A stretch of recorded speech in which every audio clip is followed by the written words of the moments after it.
அனைவருக்கும் வணக்கம். தமிழகத்தில் நூற்றுக்கணக்கான அம்மன் கோவில்கள் இருந்தாலுமே ஆதி பராசக்தி என்றதுமே அனைவருடைய நினைவிற்கு வரும் இடம்தான் மேல்மருவத்தூர். அதே போல சென்னை சுற்றி முக்கிய கோவில்கள் என்றதும் அனைவருடைய நினைவிற்கு வருவது போல் மேல்மருவத்தூர் தமிழகம் மட்டுமின்றி உலகில் பல நாடுகளுமே இருந்து லட்சக்கணக்கான பக்தர்கள் மேல்மருவத்தூர் ஆதி பராசக்தி சித்தர் பீடத்திற்கு வந்து வழிபட்ட வண்ணம் இருக்காங்க.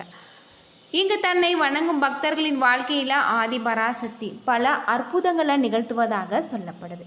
ஆதிபராசக்தி கோவில்களில் சாமானிய மனிதர்கள் அதிக அளவில் வந்து வழிபட்டு செல்வது வழக்கம். இங்கு யார் வேண்டுமானாலும் அம்மனுக்கு பூஜை, அபிஷேகம் உள்ளிட்டவை செய்து வழிபடலாம். சபரிமலை போன்று இந்த கோவில்களில் மாலை அணிந்து இருமுடி கட்டி வந்து வழிபடுவது மிகவும் முக்கியமான ஒரு வழிபாட்டு முறையாக இருக்குது. தமிழகத்தில் இருக்கக்கூடிய மிகவும் புகழ்பெற்ற அம்மன் கோவில்களில் ஒன்று ஆதிபராசக்தி சித்தர் பீடம். மேல்மருவத்தூர் ஆதிபராசக்தி அம்மன் கோவில் 21 சித்தர்களுடைய ஜீவ சமாதிகள் அடைந்த ஒரு புனிதமான பூமி. 1960களில் வேப்ப மரத்தடியில் சுயம்புவாக தோன்றிய அம்மனை பங்காரு அடிகளார் ஆன்மீக குருவாக வழிநடத்த இங்கு அனைவருமே கருவறை வரை சென்று வழிபடக்கூடிய சக்தி தலமாக இருக்குது. 1960களுக்கு முன்பு மேல்மருவத்தூரில் இருந்த ஒரு வேப்ப மரம் மற்றும் அதன் அடியில் இருந்த பாம்பு புற்றில் இருந்து பால் சுரிந்தது. 1966 ஏற்பட்ட புயலால் அந்த மரம் சாய்ந்த போது வேர்பகுதி சுயம்புவாக ஒரு கல் தோன்றியது. அந்த சுயம்புவே அன்னை ஆதிபராசக்தியின் வடிவம் என உணர்ந்து பங்காரு அடிகளார் 1970களில் சித்தர் பீடத்தை நிறுவியிருக்காரு அப்படின்னே சொல்லலாம். ஆதிபராசக்தி கோவிலில் சாமானிய மனிதர்கள் அதிக அளவில் வந்து வழிபட்டு செல்வது வழக்கம். இங்கு யார் வேண்டுமானாலும் அம்மனுக்கு பூஜை, அபிஷேகங்கள் உள்ளிட்டவை செய்யலாம். அது மட்டும் இல்லாமல் சபரிமலை போன்று இந்த கோவிலில் மாலை அணிந்து இருமுடி கட்டி வந்து வழிபடுவது முக்கியமான ஒரு வழிபாட்டு முறையாக இருக்குது அப்படின்னு சொல்லப்படுது. தமிழகத்தில் உலக புகழ்பெற்ற அம்மன் கோவில்களில் ஒன்று தான் ஆதிபராசக்தி சித்தர் பீடம். செங்கல்பட்டு மாவட்டம் மேல்மருவத்தூரில் இந்த கோவில் அமைஞ்சிருக்கு.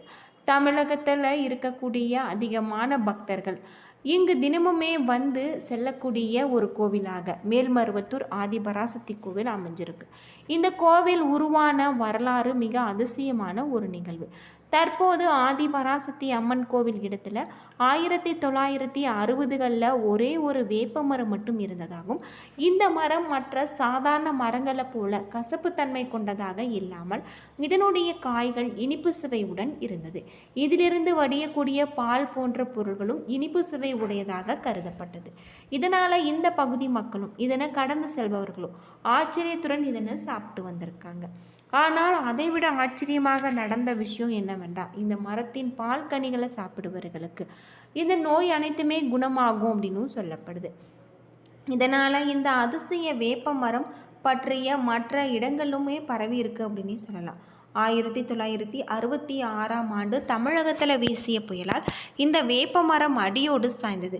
இந்த மரத்தின் வேர்பகுதியில் இருந்து சுயம்புவாக கல் ஒன்று வெளிப்பட்டது. அந்த சுயம்புவருக்கு மேல் குடில் அமைத்து அந்த பகுதியில் மக்கள் பூஜை செய்து வழிபட்டு வந்திருக்காங்க. இதற்கு சித்தர் பீடம் எனவும் பெயரிட்டு வந்திருக்காங்க. பல ஆண்டுகளாக சுயம்பு உருவம் மட்டும் இங்கு வெளிப்பட்டு வந்தது. 1977 நவம்பர் 25 தான் சுயம்புவருக்கு அருகில் 3 அடி உயர பீடத்தின் மீது அன்னை ஆதிபராசக்தியின் சிலை பிரதிஷ்டை செய்யப்பட்டது. 1000 இதழ்கள் கொண்ட தாமரையின் மீது வலது காலம் அடித்து இடது கால தொங்கவிட்ட நிலையில் அமர்ந்து வலது திருக்கரத்தில் தாமரை மட்டும் இடது திருக்கரத்தில் சின்முத்திரையும் காட்டி காட்சி தந்திருக்காங்க. 1000 இதழ்கள் கொண்ட தாமரை மலர் என்பது ஞானத்தை குறிப்பதாகும். அன்னையின் கையில் இருக்கக்கூடிய சின்முத்திரை ஞானத்தை அருளக்கூடியதாக இருக்கு. அன்னையுடைய தலையில ஜடாமுடியோடு போல ஒரு கிரீடம் இருக்கும் அப்படின்னு சொல்லப்படுது. ஒரே தாய் ஒரே மனித குலம் என்பது ஆதிபராசக்தி சித்திரபீடத்தின் அடிப்படை கொள்கை. அதாவது மனிதர்கள் அனைவரும் சமம், இவர்களுக்குள் தாயாக இருக்கக்கூடியவள் அன்னை ஆதிபராசக்தி மட்டுமே என்பது இதனுடைய அர்த்தம். கருவறைக்கு சென்று அன்னைக்கு பூஜை உள்ளிட்ட அனைத்துமே பங்காரு அடிகளார் செய்யலாம். ஆனால் ஆதிபராசக்தி அடிகளாரின் உருவில் இங்கு பங்காரு அடிகளார் அருள்வாக்க கூறி வராது. பக்தர்கள் நேரடியாக அன்னையிடம் பேச முடியும் என்பதே சித்தர் பீடத்துடைய இங்கு ஒரு சிறப்பாக கருதப்படுது. மேலும் அற்புதங்களும் அதிசயங்களும் இந்த ஆலயத்தில் நடந்திருக்கு. இதனால் பக்தர்கள் பங்காரு அடிகளார அம்மா என்று அழைக்க துவங்கியிருக்காங்க. ஆதிபராசக்தி சித்தர்பீடத்தின் நுழைவாயில ஓம் சக்தி என்ற மந்திரமும் திரிசூலமும் அமைக்கப்பட்டிருக்கும். இங்கு வரக்கூடிய பக்தர்கள் இந்த திரிசூலத்தை 3 முறை வந்த பிறகு உள்ளே சென்று அம்மனை தரிசிக்கிறாங்க. மற்ற கோவில்களில் இருப்பது போன்று இந்த கோவிலில் நவகிரகங்கள் கிடையாது. அது மட்டும் இல்லாமல் இங்கு அன்னையே அனைத்து சக்திகளுடைய ஆலயமாக இருக்கக்கூடியதாக சொல்லப்பட்டிருக்கு. இந்த கோவிலில் இருக்கக்கூடிய அன்னையை சுற்றி வருவதால் நம்முடைய வாழ்க்கையில் மிகப்பெரிய ஒரு மாற்றம் ஏற்படும் அப்படின்னு சொல்லலாம். தனியாக வணங்க வேண்டிய அவசியம் கிடையாது. நவகிரகங்கள் நம்ம இங்கே வழிபடுவது இன்னும் சிறப்புக்குரிய ஒன்று. இந்த கோவிலில் இருக்கக்கூடிய புற்று மண்டபம் மிகவும் சிறப்பு வாய்ந்ததாக இருக்குது. இங்கே இருக்கக்கூடிய புற்றில் இரவில் அம்மன் வசிப்பதாக நம்பிக்கை. இது மிகப்பெரிய ஆச்சரியத்தை ஏற்படுத்த தரக்கூடியதாக இருக்குது.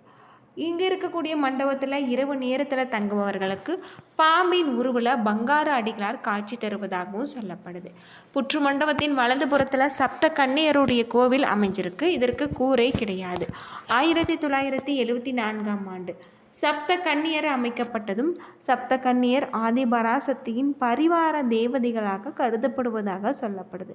இவர்களுக்குள் மேல்மருவத்தூர் கோவில் வழிபாட்டில் முக்கிய இடத்தை வகிச்சிருக்கு அப்படின்னே சொல்லலாம். மேல்மருவத்தூர் அம்மன் கோவில் 1960களில் ஒரு வேப்ப மரம் மட்டும் இருந்தது. இந்த மரம் மற்ற சாதாரண மரங்களை போல கசப்புத்தன்மை கொண்டதாக இல்லாமல் இதனுடைய காய் இனிப்பு சுவையுடன் இருந்துச்சு. இதிலிருந்து வடியக்கூடிய பால் போன்ற பொருளும் இனிப்பு சுவையுடன் உடையதாக சொல்லப்பட்டிருக்கு. இதனால் இந்த பகுதியும் மக்கள்களுமே இதனை கடந்து செல்பவர்களும் ஆச்சரியத்துடன் இதனை சாப்பிட்டு வந்திருக்காங்க. இதனால் அதை விட பெரிய ஆச்சரியமாக நடந்த விஷயம் என்னவென்றால் இந்த மரத்தின் பால் கனிகளை சாப்பிடுபவர்களுக்கு உடலில் இருக்கக்கூடிய நோய்கள் அனைத்தும் குணமாகும் என்பது நம்பிக்கையாக இருக்குது. 1966ஆம் ஆண்டு தமிழகல வீசிய புயலால் இந்த வேப்ப மரம் அடியோடு சாய்ந்ததும் இந்த மரத்தின் வேர் பகுதிகளில் இருந்து சுயம்புவாக கல் ஒன்று வெளிப்பட்டது. அந்த சுயம்புவுக்கு மேல் குடிலமைத்து அந்த பகுதி மக்கள் பூஜை செய்து வந்ததாகவும் சொல்லப்படுது. அது மட்டும் இல்லாமல் 1977ஆம் ஆண்டு நவம்பர் 25ஆம் தேதி தான் இந்த சுயம்புவுக்கு அருகில் 3 அடி உயர பீடத்தின் மீது அன்னை ஆதிபராசக்தியின் சிலை பிரதிஷ்டை செய்யப்பட்டிருக்கு. 1000 இதழ்கள் கொண்ட தாமரை மீது வலது காலம் அடித்து இடது கால தொங்கவிட்ட நிலையில் வலது திருக்கரத்தில் தாமரை மட்டும் இடது திருக்கரத்தில் சின்முத்திரையும் காட்டி காட்சி தராங்க. 1000 இதழ்கள் கொண்ட தாமரை என்பது தியானத்தை குறிப்பதாகும். அன்னையின் கையில் இருக்கக்கூடிய சின்முத்திரை ஞானத்தை அருளக்கூடியதாக இருக்குது. அன்னையின் தலையில் ஜடாமுடியே கிரீடம் போல இங்கு அமர்ந்திருக்கு அப்படின்னே சொல்லலாம். ஒரே தாய் ஒரே மனித குலம் என்பதே ஆதிபராசக்தி சித்தர் பீடத்தின் அடிப்படை கொள்கையாகும். அதாவது மனிதர்கள் அனைவரும் சமம். இவர்களுக்குள் தாயாக இருக்கக்கூடியவள் அன்னை ஆதிபராசக்தி மட்டுமே என்பது இதனுடைய அர்த்தம். கருவறைக்குள் சென்று அன்னைக்கு பூஜை உள்ளிட்ட வழிபாடுகளை பெண்கள் செய்யலாம் என்ற முறையை பங்காரு அடிகளார் தோற்றுவித்திருக்காரு. அது மட்டும் இல்லாமல் இங்கு பக்தர்கள் நேரடியாக அன்னையிடம் பேச முடியும் என்பது சித்தர் பீடத்தின் சிறப்பாக கருதப்படுது. பல அற்புதங்களும் அதிசயங்களும் இந்த ஆலயத்தில் நடந்து கொண்டுதான் இருக்கு. அது மட்டும் இல்லாமல் ஆதிபராசக்தி சித்தர் பீடத்தின் நுழைவாயில ஓம் சக்தி என்ற மந்திரமும் திரிசூலமும் அமைக்கப்பட்டு இருக்கு அப்படின்னே சொல்லலாம். இங்கு வரக்கூடிய பக்தர்கள் திரிசூலத்தின் மூலம் 3 முறை வலம் வந்த பிறகு உள்ளே சென்று அம்மனை தரிசிப்பதாக சொல்லப்படுது. என்ன நண்பர்களே, இந்த வீடியோ உங்களுக்கு பயனுள்ள ஒரு தகவலை தந்திருக்கும்னு நினைக்கிறேன். வீடியோ பிடிச்சிருந்தால் லைக் பண்ணுங்கள், ஷேர் பண்ணுங்கள், கமெண்ட் பண்ணுங்கள். நன்றி நண்பர்களே.